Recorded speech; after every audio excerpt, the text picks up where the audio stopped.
remember just to hit got it. And then on YouTube, you want the video muted. So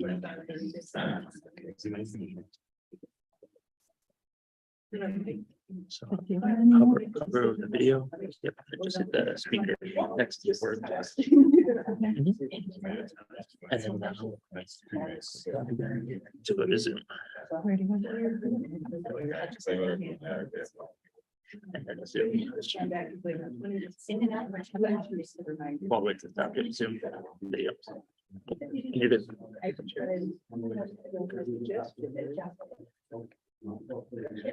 Okay. All right, we're good. Okay. Hi, everyone. Thanks for being here tonight. I'm going to call this meeting to order, starting with a roll call to establish quorum. Juan Carlos. Nicole, here. Jen, here. Corby, Here. Joe, Here. and John is here remotely. And I'm here as well. We officially have a quorum. Nicole, has the meeting been properly noticed? Sure has. Thank you. And Jen, can you read our equity framework statement?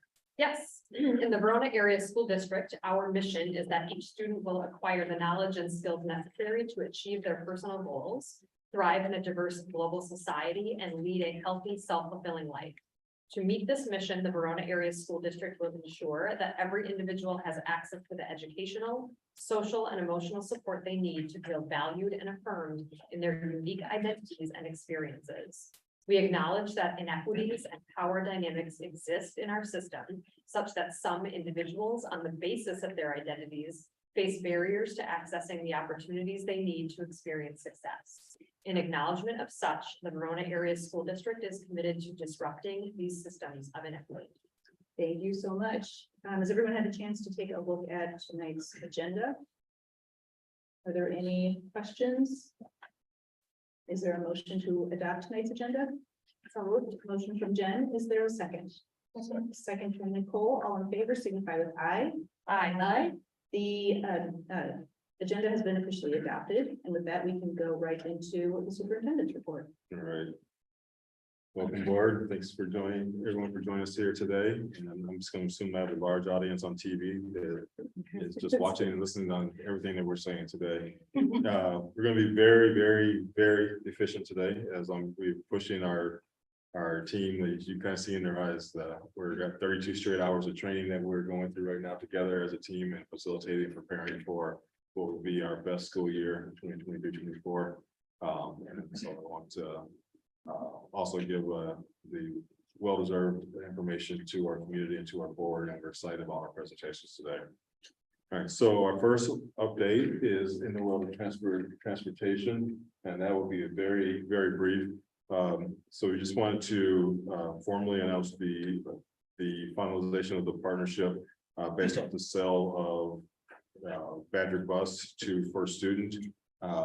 There was a national corporation. We did receive both verbal and written confirmation of adherence to the contract that we had originally negotiated with Badger Bus, as well as a commitment to our two-tier approach to routes. And so that has been put in writing for us, and we are proud to move forward with that partnership based off that commitment. So thanks to the board for your support as we continue to navigate that, and we look forward to a new partnership with a new contract.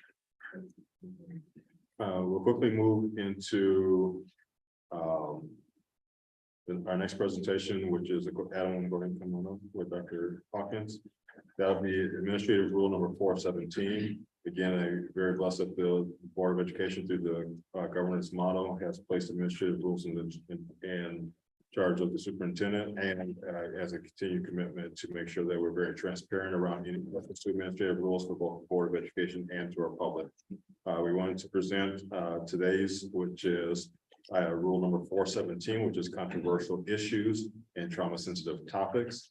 417 is the overarching administrative rule. There will be a mention of a administrative rule within 417, which is 412, which the team will bring more clarity to. So today we have Dr. Hawkins, Amy Engelkins, and Adam Zichai, who will be presenting on this topic.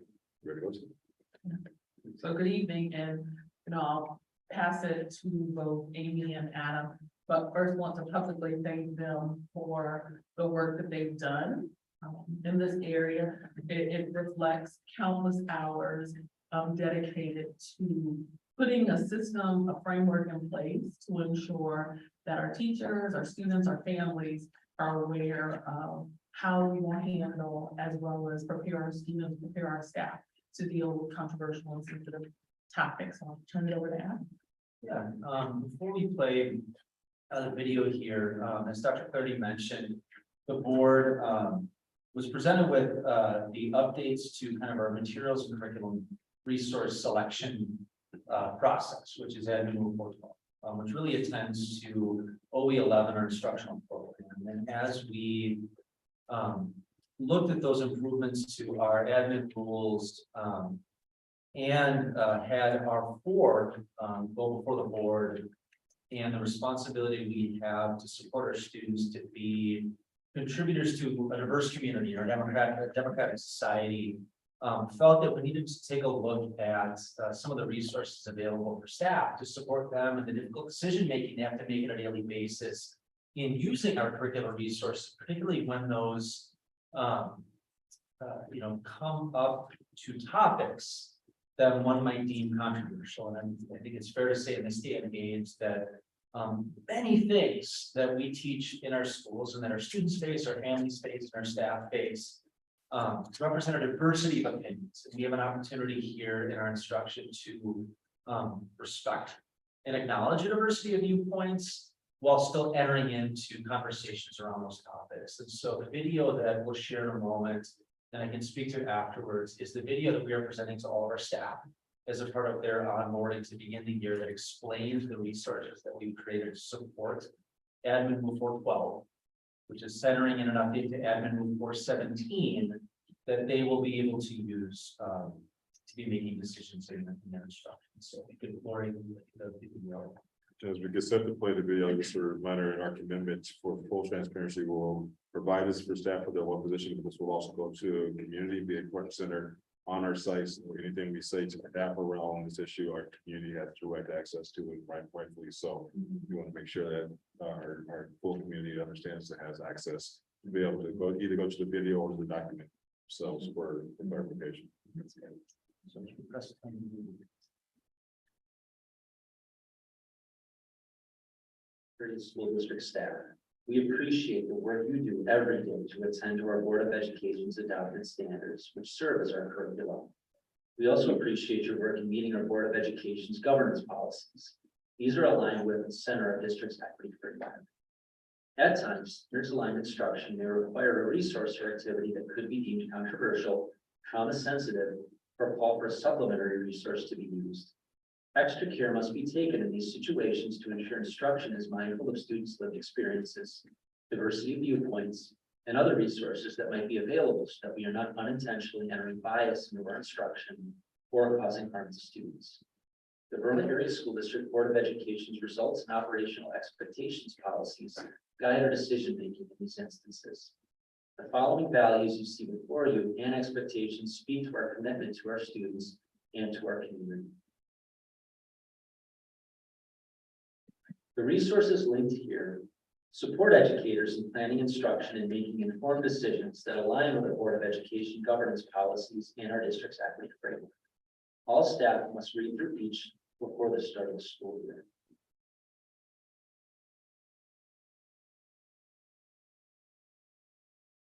Controversial and trauma-sensitive topics administrative rule. This rule defines controversial and trauma-sensitive topics. Our district stands in the use of violent and graphic imagery, epithets, and slurs when these may or may not be included in our instruction, and considerations that need to be made before any such topic or resource is brought before students. Second, our Verona Area School District Supplementary Resource Flow Chart. This resource supports staff in making instructional and resource decisions. Anytime a supplementary resource, which is any resource or lesson not a part of our district adopted curricular resources, is planned for use with students, or content is being considered that might be regarded as controversial or trauma sensitive, this flow chart must be used. This guides staff on when to include others in planning, when a resource should not be used, and when an administrator must be made aware before the lesson or resource is brought to their students. The third are Verona Area School District readiness indicators. When a trauma-sensitive topic is introduced into classroom instruction, we need to consider how we enter into that learning so as not to cause harm. This resource guides staff with questions and considerations that must be made before proceeding. Once again, we appreciate your daily work in bringing out the best in our students and hope that these resources will serve as valuable support when hard decisions need to be made about content and instruction. Thank you for all that you do. So to echo the video, this administrative rule provides, in the same way that our board governance policies do, some definition to what a controversial or trauma sensitive topic would be. And once again, provides guidance to our educators when making decisions about content that would attend to standards, because all of our instruction attends to standards, when something like that may come up. And what it's really grounded in is first and foremost, not doing harm to students. And then the second is ensuring in our community and the trust that they put in us as public education system to make sure that we remain apolitical, we remain unbiased, we remain acknowledging of a variety of viewpoints, the diversity of our community, and how we attend to different subjects. Sometimes that means the age appropriateness of content, the way we would cover the slave trade in the United States is going to be different in 5th grade U.S. history than it would be in an AP U.S. history class in high school. And we feel that the resources here provide the same guidance to each as they go through that. So really that flow chart is really the center of this. And we feel that our teachers and we are held to a very high standard, and that is fair by our community to make sure we are remaining unbiased, remaining apolitical, to provide some guidance in, this is a book that is going to support this instruction.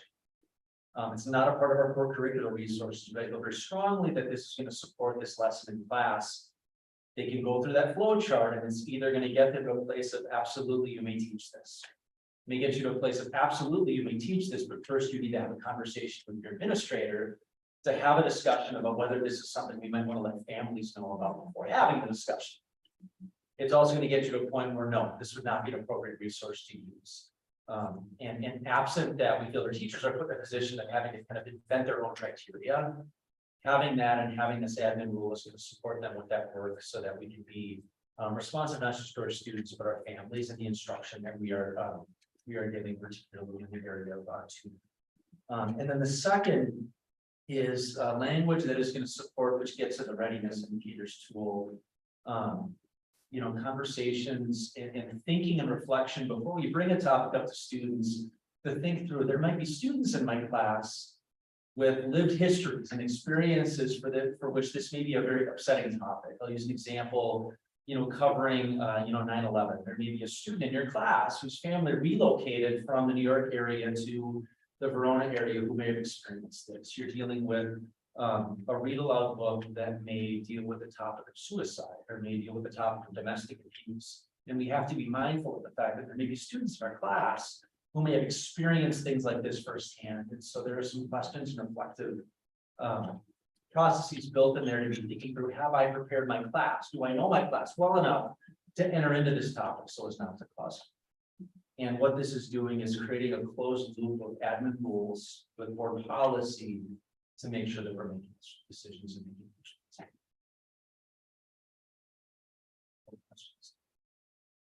I have a question on the controversial issues. I think one of the things that I've observed, not just that there is disagreement on particular issues, but sometimes there's disagreement on what's controversial and what's not.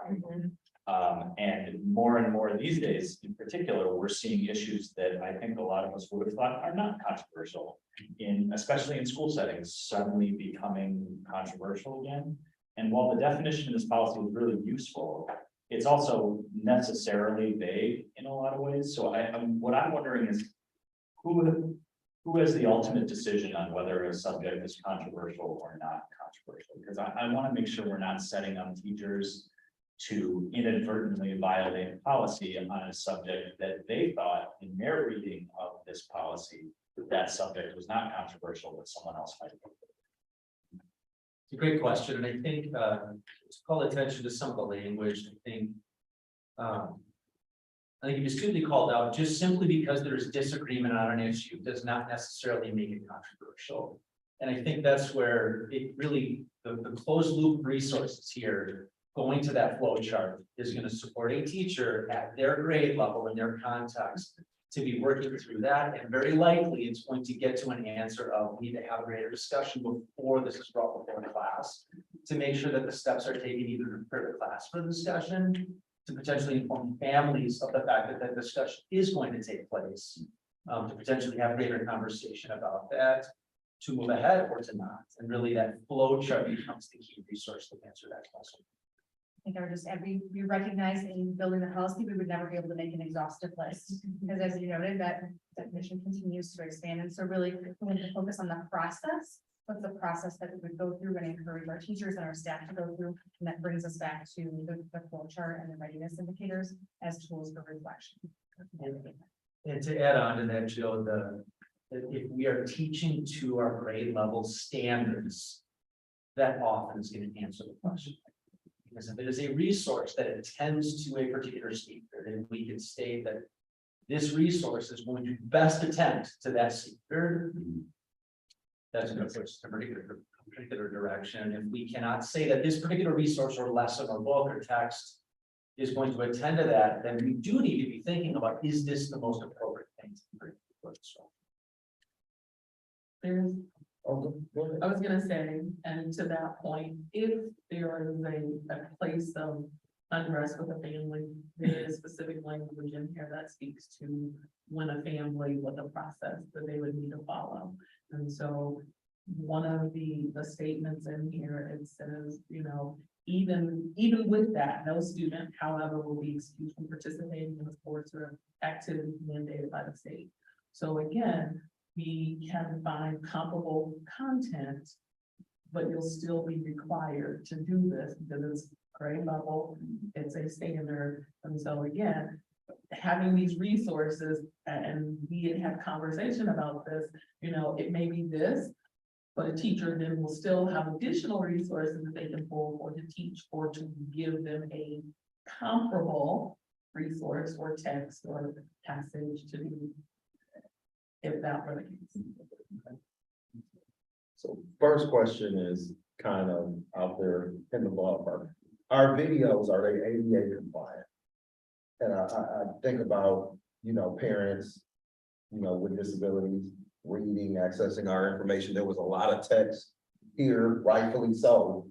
But I'm thinking someone who may be visually impaired, being able to get information. I know a few parents who are, and ensuring that they're reading the right information that's being disseminated to students and staff and faculty, things of that nature. It's a great question, Corbin. I don't believe that anything we put out for the public OTMRC here is done without ensuring that that's the case. Okay. And then the second question, do we plan on, or these resources that are available to faculty and staff, do we have resources available for parents as well? And I ask that because I've seen situations where the student is actually teaching the parent about what's being presented, getting them to understand the controversial topic. And I think it would be helpful if there was something, some direction that where we can direct parents to find out more information about whatever is being taught or presented as well. Because all they're seeing is what's being presented. They may not have the knowledge or resources to refer to on their own or know where to go to access some of the information that's being presented. I mean, we certainly can take that into consideration. A good place for a family to start would be with the teacher. Mhm. The teacher could, you know, if the parent has questions, then I'm confident that our teacher could say, okay, hey, my kid said this. But is that answering your question? Or you're saying like, I guess I want to make sure I'm answering. Yeah, Okay. or if we tell the parent that, or if we have information out there that says, you know, for more information, I'm sure we probably do. To go here, you know, talk to the teacher or faculty or staff or whatever the case may be. Specific to that lesson. Yes. Right. Yes. I would think they would start with the teacher.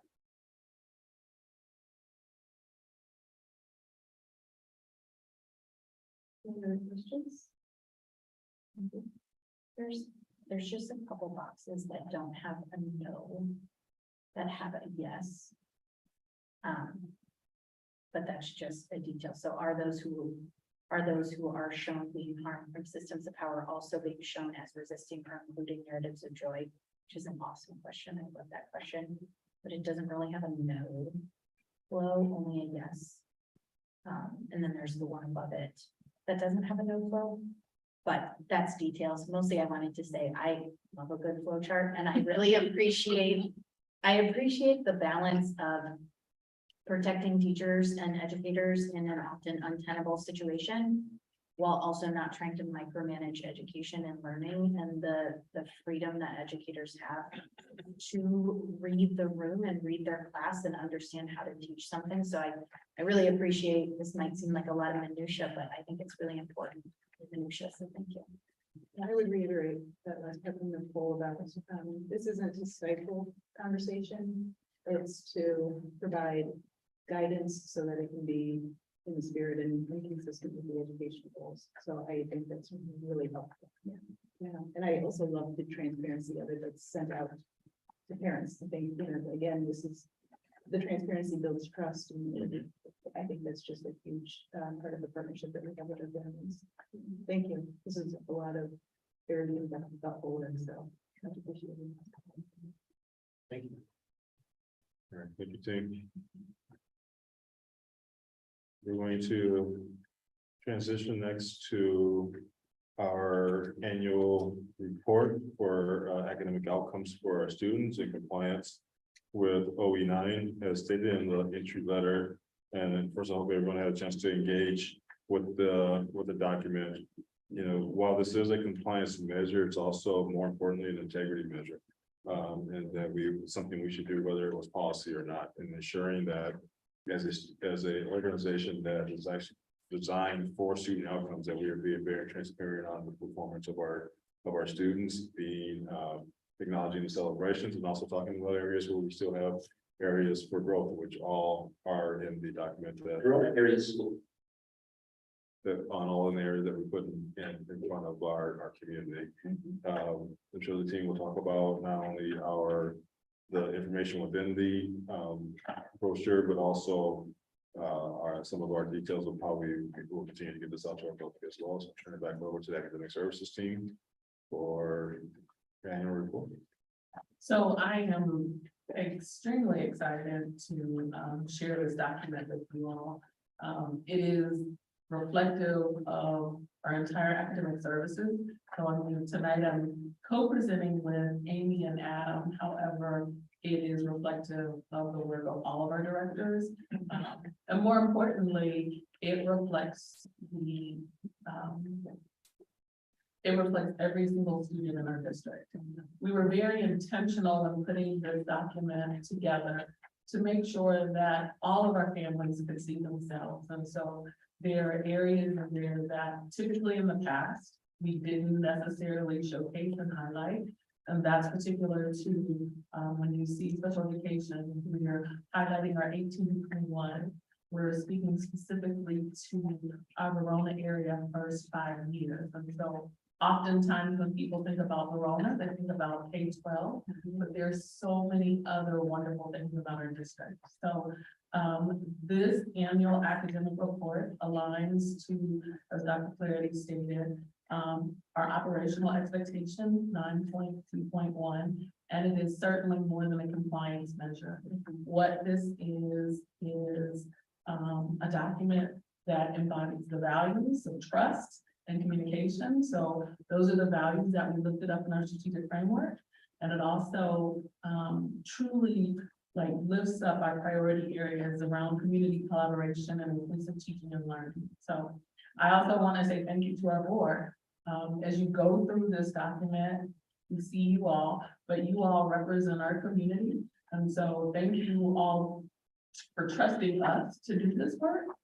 Without you all giving us feedback and, our inverted pyramid. So, it takes all of us, but thank you to you all. And so it opens up by pointing out our points of pride. And so it speaks to our 10 schools.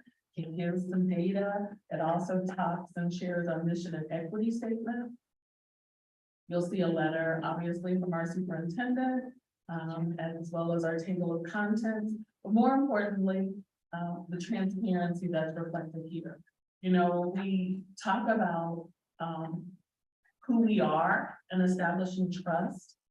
We're gonna share both the good and the bad. And so we're gonna speak to it, we're gonna own it, but we're also gonna tell you what we're gonna do about it. And so when we think about building trust, it starts with transparency. It starts with us saying, here's where we are, and giving people a very accurate picture of who we are and what's happening in the classroom.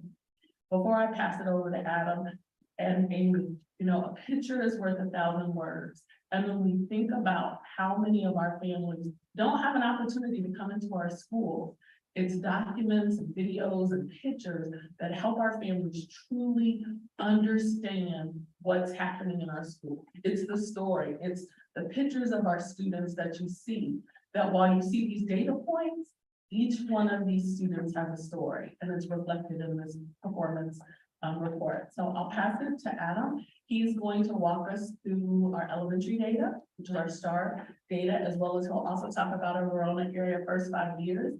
And then Amy is going to speak to our secondary work. And then I'll talk to you all a little bit more about how we're going to share this information with our community.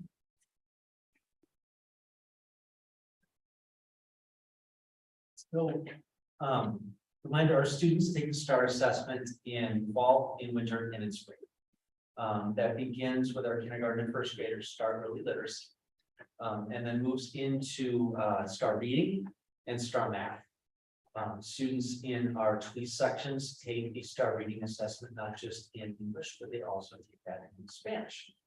And looking at this data, we continue to see exciting growth that mirrors the growth that we saw 2 years ago into last year.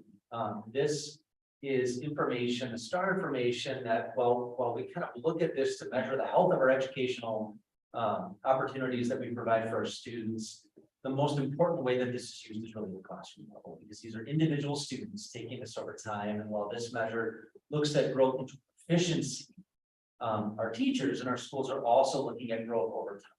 Because we know that some students are making tremendous growth. They might not be proficient yet, but our instruction is really having an impact on their experience. There's some areas here that I want to call specific attention to. One is that when you look at the STAR early literacy data, and you look particularly at the kind of the elementary bar, you'll see a slight decrease, but you're also going to look at a large decrease in the number of students taking that assessment in fall and spring. The reason for that is at the first grade level, when students test their proficiency in STAR early literacy, they stop taking STAR early literacy and transition to taking STAR. Because they demonstrated they have the skills necessary to move into the more rigorous STAR reading assessment. And so you look, there's a difference of about 160 students.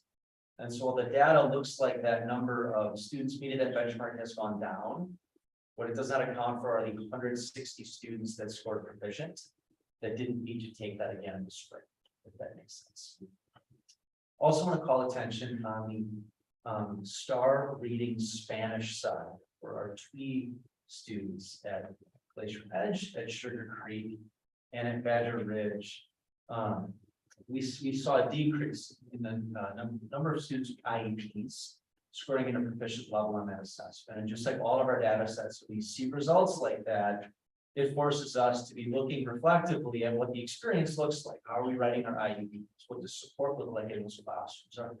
What support are we providing in the language of instruction, not just in English, but also in Spanish? So those are things that we look at very deeply as schools, as classrooms, and then in conjunction with our academic services team, particularly Rosa Maria and Dr. Hallberg, our Director of Multilingual Programs and our Director of Special Education, to look at. While that represents 6 students, those are 6 students that we have a responsibility to meet their academic needs. And based on the STAR assessment, just begs some questions about how that's going right now. Pass it over to Amy. Sure. So when we look at our secondary data, for results policies, we often look at the pre-ACT. That's our measure for our 2.1.1 and 2.1.2. But in the spirit of transparency that Dr. Hopkins spoke about, we know that the ACT assessment is a really important marker for many of our students to gain access to post-secondary institutions. And so here we wanted to report out on our ACT results as well. The Department of Public Instruction releases the most recent data in the fall, so we're eagerly awaiting that. But the data that we do have from previous years does show our students having an average score of 20.5, which is outpacing the state of Wisconsin, and we hope to be able to continue that trend. We also recognize below the ACT that sometimes academic excellence and rigor comes through the courses that we offer and the courses that students opt into. And we're proud here at Verona Area High School to offer 27 different advanced placement courses where students can complete the course and take an assessment to earn credit at their post-secondary institution of choice. We know that here's another area that we actually have a higher percentage of students than across the state actually taking the courses. And in 16 of those 27 courses, our students are outpacing their pass rate for the rest of the state here. An area we continue to focus on in terms of advanced placement, while we have a robust amount of offerings and we have more students taking advanced placement than other places in the state, we want to continue to make sure that students having access to advanced placement courses is, and the makeup of those courses is representative of our whole student body. And so we have a partnership with Equal Opportunity Schools, which is an organization that helps us to think through and look at how we can better support students to gain access to the courses themselves and then to succeed and feel as though they have a pathway once in those courses.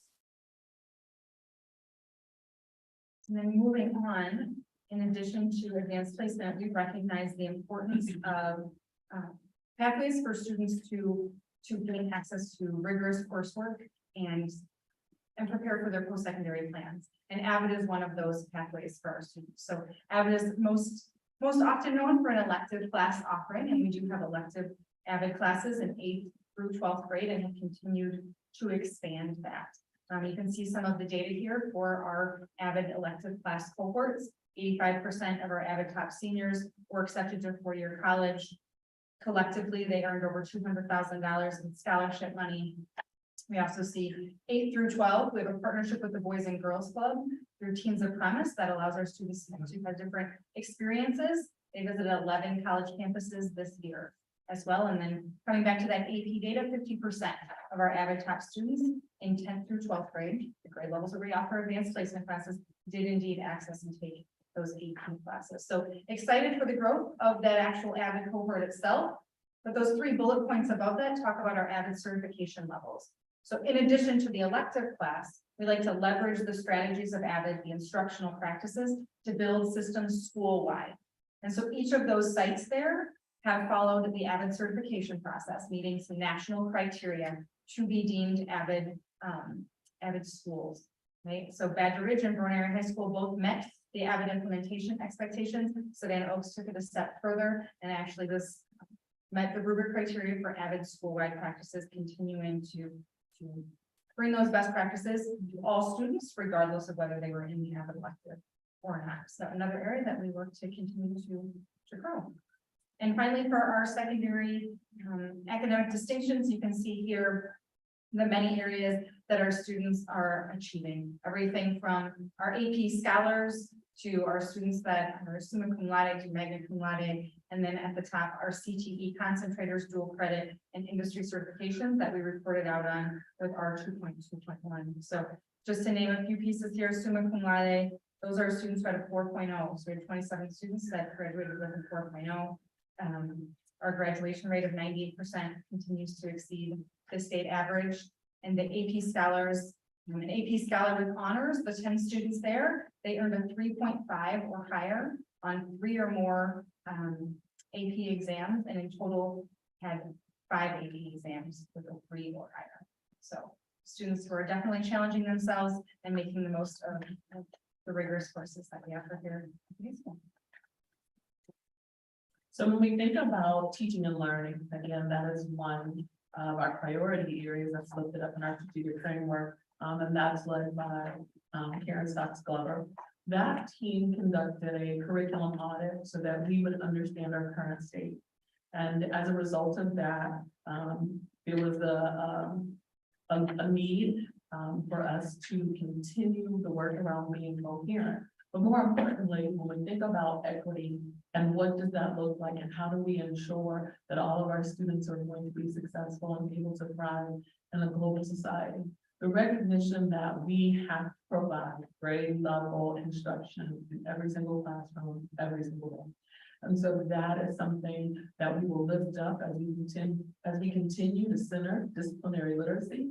You'll see that work come to life as our staff have the opportunity to collaborate on our late start Monday. And so that work will happen in our PLCs. And so much of that work was done in teaching and learning with our LLESs, our ETCs, and our CLSs, along with other instructional support staff that work with Karen doing that work. Next, special education led by Dr. Helberg. And one of the things that we looked at in this area was our attention to 18 to 21. So, we often think about special education K-12, but we have a robust program that supports our students 18 to 21.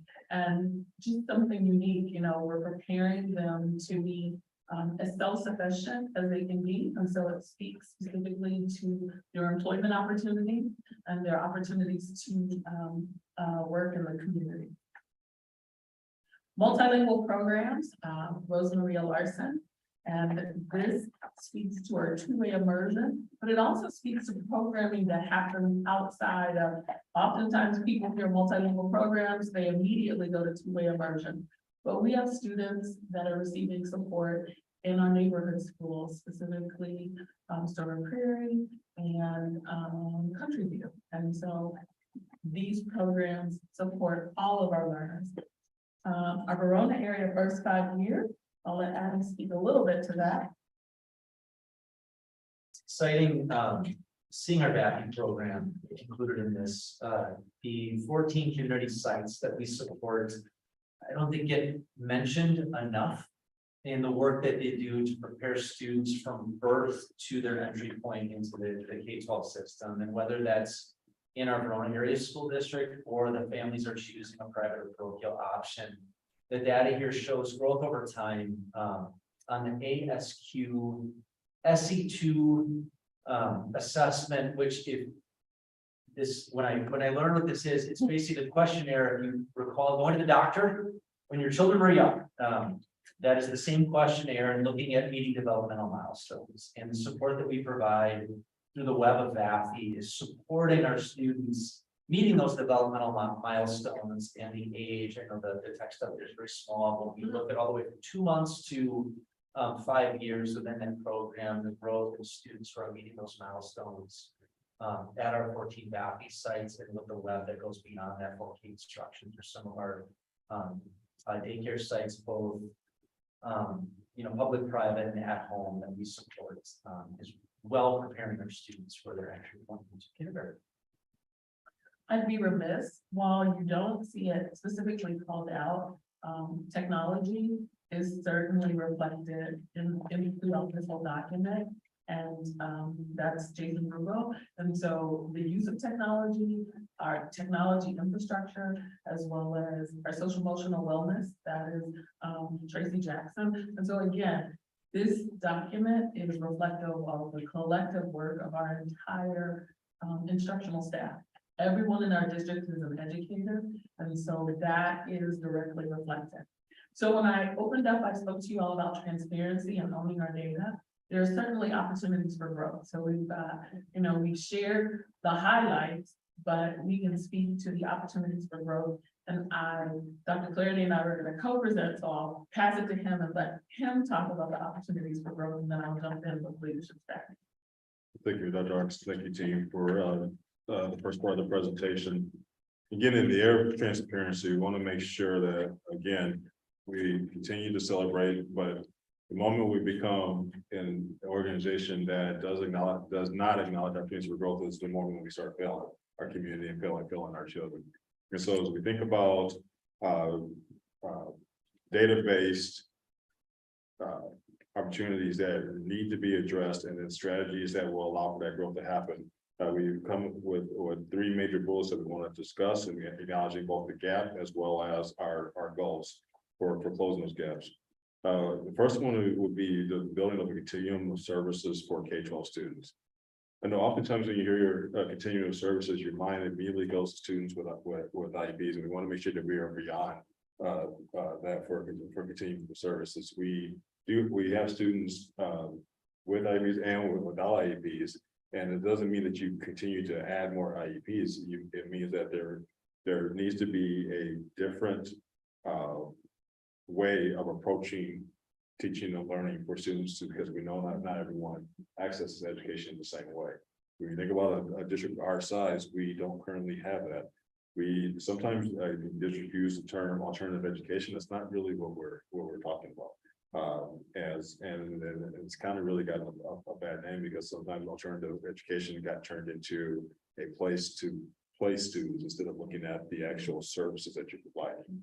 And we're looking at bulk ban, a bulk ban option for district-wide that we know utilizing data and also getting to know students and families on a personalized level. We can design a better continuum services across their K-12 experience, and really digging into what that means for our students. So I am very proud of the initial work of our team and beginning to work through that process. We will continue to inform the board as well as engage our community into what those spaces look like and what those pathways could possibly look like for additional services for students across our organization. I would not be able to identify myself or have this team identify themselves as equity-based leaders if we did not call out this proportionality in our Black and brown students and our students with IEPs when you look at our data. Yes, we have significant data here, but we also know that while our Black and brown students did show growth, our students with IEPs are still not at base, and also our Black and brown students are not at base with some of our populations as well. And so what we want is that true gap closing work where our students that we are seeing disproportionate outcomes based off data are accelerating at a faster pace, while all groups are growing together, and making sure that we're closing those opportunity gaps. It's not an achievement gap, because that puts the onus on the student. It's an opportunity gap, making sure that we have put opportunities in front of our students. I want to name this because sometimes I think it gets lost in paragraphs sometimes.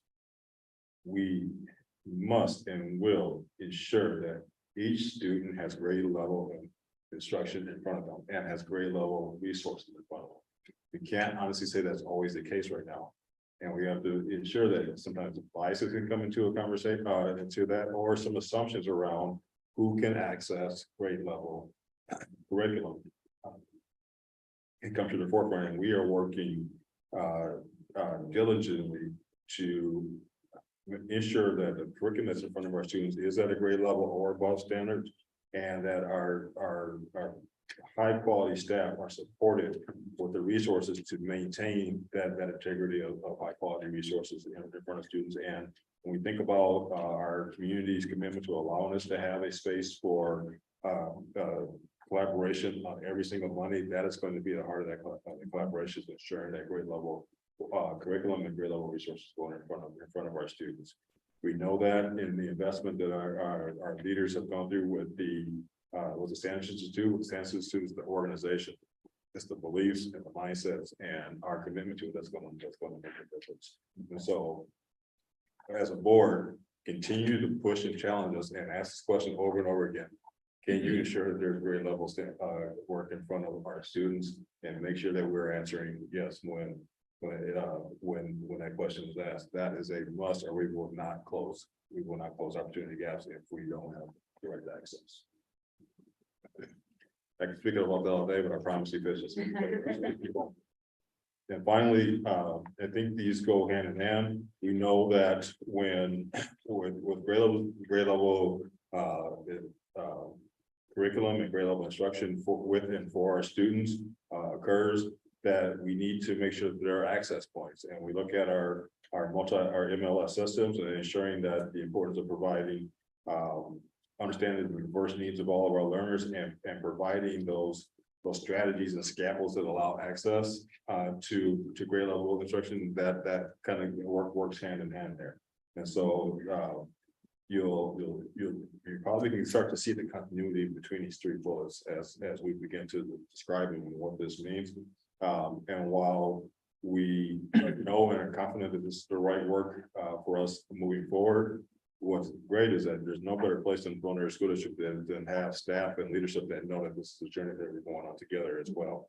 And we've removed those kind of agitating barriers along the way to ensure that this is how we will grow together. And doggone it, if I didn't just keep going because I got excited about it, and Dr. Hawkins was going to go present with me, but is there anything else you'd like to add, Dr. Hawkins?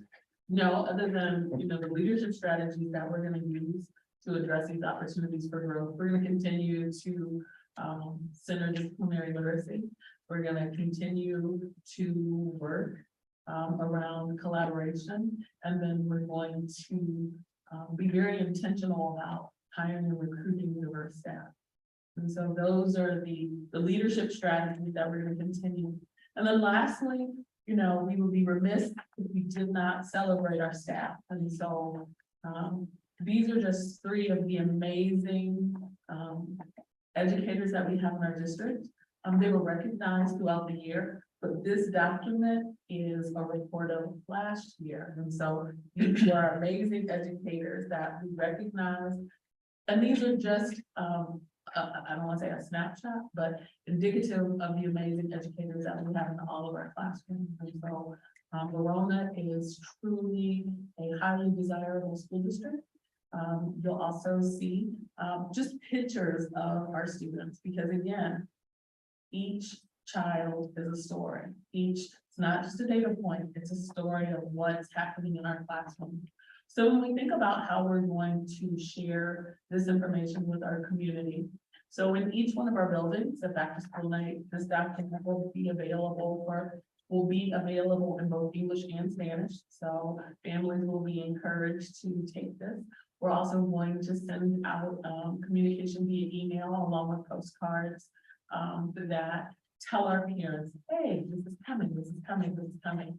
We're also going to make sure that our larger community gets this. So attending the Chamber of Commerce, making sure realtors, other folks know, here's what's happening in our schools. We want to make sure that even those folks that don't have children in schools know what's happening in schools, because great schools make great communities. And so we want to ensure that we continue to perpetuate Verona as being a great place, highly desirable for all of our students, but more importantly, making sure that all of our students have a plan.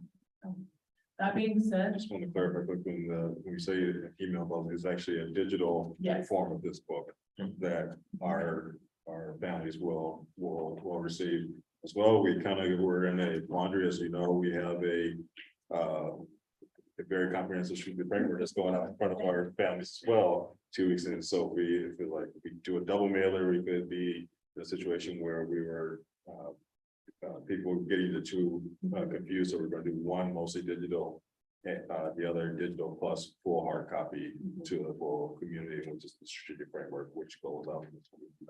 correct. After our April meeting. Any questions from the board? Or feedback. I love it. I love what I'm saying here. And how can I put this? If we can implement, I've been bragging about our strategic framework to everybody, to other districts, to businesses, to agencies. And if you can implement a strategy like that to a business agency, company, it helps address the opportunity gap that Dr. Clarity spoke of, the recruiting and hiring diverse staff. This is here. You covered all bases in a document that's what, 17, 19, 20 pages long. It's incredible. Thank you. I love the professionalism of it. I love the transparency of it. I think having all of this information in one place is going to be very welcome by our community, by our parents, by just our families that, have kids. It's great to know what our district is doing. I think it's, again, as we talked about with the partnership and the transparency, we've been talking so much about the gains in numbers, and I think it's fair to say, we're doing great with gains. There's also numbers that we want to continue to improve, which is why I appreciate, let's call that out. I mean, let's name it, because you can't fix what you don't name. And then to see here are all the opportunities for growth, because we're not just going to admire numbers. We're going to, because again, each one is a student. So how do we make sure that all of our students are leaving our district in the best place that they can be? I really think this is just a really great reflection of the work going on. So thank you. I shared this with Dr. Clarity. I feel like this goes with sort of the theme that I noticed all this past year of trying to really help families and community understand data, understand what it tells us, what it doesn't, understand what particular data points tell us and what they don't. So when I think about like the state report card, right, places where realtors and other folks in the community go to find data, and we have proactively said, and this is the story. I just appreciate the complementary nature of that and not letting sort of other entities tell our story for us, but to really put the full picture out. I just think says a lot again about the transparency, integrity, and the goal setting of this district. That's the exciting piece, is really looking at what we're going to do next. Are we including this as a digital copy to realtors as well? Absolutely. Yeah, I think, what a great idea. Because I think it is to Jen's point, like, when we think too about how we welcome new families into our community. I think this is something that is really great to show. And if I were a parent, I would like hone in on a page like this. This is like my favorite page, because I think it speaks to the fact that like, we're not gonna rest on our laurels, right? Like if your student happens to not be the top performing student, we still care about them. And yeah, I think that's such a great idea to give it to realtors, and I love that. This is just gorgeous. The only thing I add is that I love the, just the transparency, because I think that's how you build trust in the community. And when everyone's getting comfortable with the new administration, the question is the work that the school board and the school is doing, where are we going? Especially when they're reading about how other school districts in the country are performing, what they're doing, and not doing, the resources they do or don't have. This really speaks to the community, just the transparency, both that trust in the community and the helps develop our work and helps us do it better. So that's all of that. This is awesome. So very good. Well, coming to a movie theater near you, then will also be a companion video. Forgot to mention that. Yes. There will be a video. Thank you. Love it. This is fantastic. Thank you very much. Thank you. Thank you.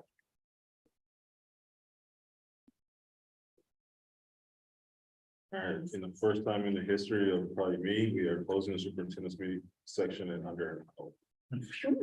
Wow. Wow, I had to check the clock twice. Make sure it was-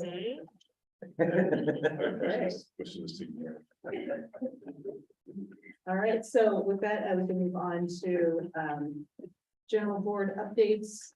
I think one of the things we wanted just to we wanted to discuss the board governance brochure and see if we can, if there's any general ideas that we want to. We've got lots of like, I love handouts. I do. I love handouts that don't hold everything. Yeah, so I appreciate, thanks to Marcy for putting this together for us, and, you know, I'd like to, is there anything that we want as a group to kind of relay our thoughts? This is kind of just our original mock-up. Any thoughts that we can pass on? I had a conversation with Marcy and I told her, I said, I tried to find something and it was there. Like, bam, well, that's not, well, there it is. This is good. The only thing I saw, and then I talked to myself out of thinking it was remotely important, was it says, it talks about the members of the board, and it says 3 live in the district and the rest are at large. And I was wondering to myself if it's worth calling that out. But since voters can vote for everyone, even if they're not in the district, I convinced myself it was unimportant. We all Or have sorry, to not live in the district, right, sorry, not in the district, that is incorrect. I'm the Fitchburg rep, it's not only Fitchburg the ASD residents who vote for me. Right. So I convinced myself, and it sounds like head noddingly, we all agree, it's unimportant. Yeah, And it's on the website. yeah, People really want it. because I mean, while we're kind of bringing the perspective of maybe different geographic areas, we're not only representing, No.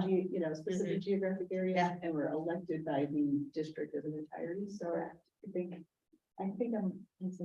Okay. Yeah. I only had one thing that I saw when I read it, which is in the governance model background. It says until now, the Board of Education did not use a defining framework. It might be, I mean, at this point, it's been a couple of years. Yeah, maybe put a year Yeah, instead of. and until also we recent. want to use this in the future, saying now is. a Yeah. bit ambiguous. So I think that would be a good, I like Mhm. that is a good, I think. Yeah, Starting like 20, whatever. My gosh, 20 lost track of days. Yeah, yeah, We're just have that. it was 2 years ago? Yep. Yeah, before 2021 was when it was implemented. I'll just add it right to this. Yes. Still, Yeah, I think this is great. I mean, I think I would just have, I would want to make sure like just our names are either alphabetized under Board of Education that, or, And the order seems kind of like random. So, Yeah, I know. so either alphabetized or Yeah. by, however. Position. And I'm not a big fan of the orange over the picture. Yeah. Yeah, that's Yeah. capacity. Yeah, that's it. Yeah. It's a little, I had one thing. There was just, is this the Korean government's culture diagram? Is that gonna be confusing for the layperson or just for, a family member or parent that's gonna, what's getting a feel for like how it works? I wonder if like having the arrows on the side where it's like voice and action, if those can be darkened, because I think that kind of voice comes from the top down to the board, action goes from the board up, but if we're not able to see the arrows on the side. So maybe just maybe that is dark. That might not hurt. I mean, that's just more like graphic design rather than stuff. But it catches the eye. Mhm. Yeah. But I will tell you, I didn't even notice that there were arrows at first. I kind of agree But with we've that. seen kind of So just Darken just that. playing with the the color. directional arrows on the outside of the triangle. Okay. And maybe, I think that might be a good, we want to get some feedback, because we've seen this inverted triangle kind of discussed with the meaning of the inverted triangle, is that something that we, As the average. yeah. Although I do like the inverted triangle, Mhm. maybe the arrows might help at least with the flow, I don't know. Yeah. Mhm. That was We've seen it, yeah. I actually really like the feedback of just darkening those arrows to make what's already there a little more Yeah, apparent. Yeah, yeah. That's a great. Darken both sets of arrows. I'm taking, voice I've and got, action. I'm taking that. Yeah. You got it. Yeah, I got it. Yeah. Okay, so we had, just to make sure we kind of captured thoughts, darkened arrows. Mhm. No orange filter. Yep. Changing under the until now. Yep. So changing that to, beginning of 2021. And board member names, either by, office or by alphabetical, some rhyme or reason to it. Yes. like in the annual report on thought. The way we're listed by. By title. Mhm. That makes sense. It would match what's in this. Right. I think that's what's in here. Yeah, so. And I went back and forth about the board meeting dates. I know we've approved dates, but sometimes we change them. But I do like having them listed here. And we want to, they can be found on the website. Or just. If a website call out of like more explanation and updated board meetings can be found on our website. Yeah, and our list of policies. Right, because there's so much more that can supplement. Mhm. That's a great, Kind of direct people to that. yeah. It's right below too. So we could maybe just add a little text above it. Yeah, It's specifically to the board. yeah.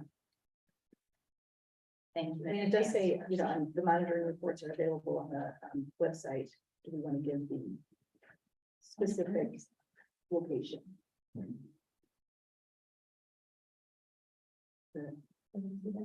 It's in the inside foldout, in the third, Mhm. at the bottom under monitoring reports. I think if we go to our website and there's a search bar and you could search monitoring reports Sure. and they pop up first thing, then I think that's okay. Yeah. Maybe it was familiar. Oh, it's. Let me go to the website. And we do have some of his feedback that he shared too. I think he said he was gonna be not sharing much.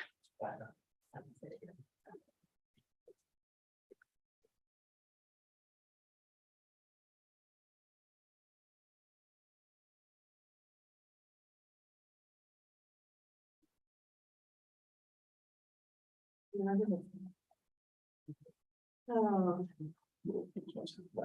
Just a 12-hour day. Oh, 12-hour day for everyone. It was 12 hours, 2 hours ago.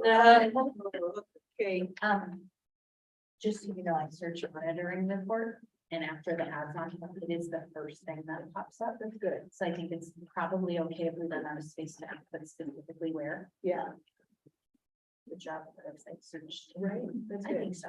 Yeah, I think we want to put somewhere though that our Transparency aspect. our policy. I think in general, just to put like, especially if there's a backslash board or something like that. Okay, any other thoughts? I really love your Yes. brochure. Good balance management. I think It's it's great. done. Yeah, it is. It's really nice. So before we have them, what were the last? I think Jen's- I've got it. I can share the doc back with you, but yeah. Okay, any other thoughts? What did we say about the dates? What was the final I think keep them. Do we want to put, dates are subject to change because he's checked the website? yeah, Something like that. something like, I think there should be, because we do occasionally change dates. It's not, we don't do it all. But I mean, I think we're gonna put for most up to date dates. Marcy can help us Yeah. with brevity, yeah. like for most up to date information or whatever. No, I think this is great. I think this is really nice. I appreciate it. Seriously, all nitpicky is so good. Yeah, that's exactly it. It's just like little details that when. If it went out exactly like this, it would be beautiful. So these are very, very little. All right, anything else we want to pass along? Nope, looks good. Okay. With that, public comment, Jack, Lori, anything? It's pretty low on public tonight, so. We can take a look at the superintendent consent agenda. Are there any questions? No. Hearing none, consent agenda has been approved as presented. Taking a look at the board consent agenda. Are there any questions? No, hearing none, board consent agenda has been approved as presented. Future agenda items, everyone take a look at future agenda items. One thing we are trying to get on the calendar is a workshop. Did we not find a date? We did not find the dates. So there's one that we, in August is a tough one. Yeah. So I think we're gonna move to September, September, we wanna get this done before we start going through more monitoring. So early in September, as much as possible, if there's days to. Are Saturdays working in September? I think with enough notice for me personally. I don't know. Corby, you're never in the States. I'm flying somewhere. Yeah. you do that,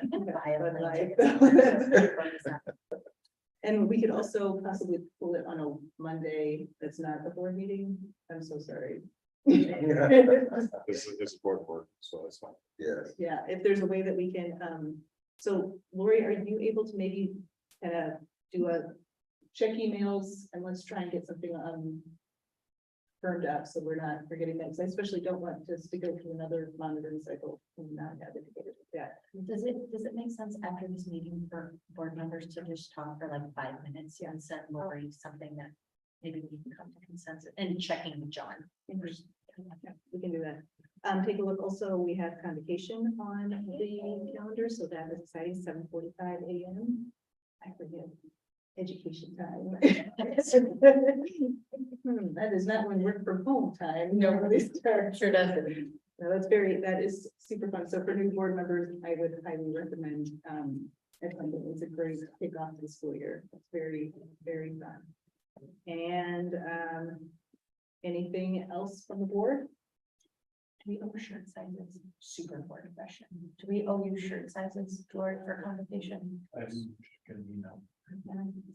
I bet.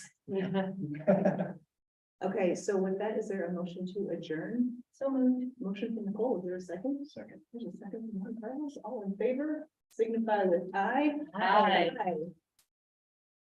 Keep thinking that the clock's wrong, but it is 7:08. Everybody. Thank you.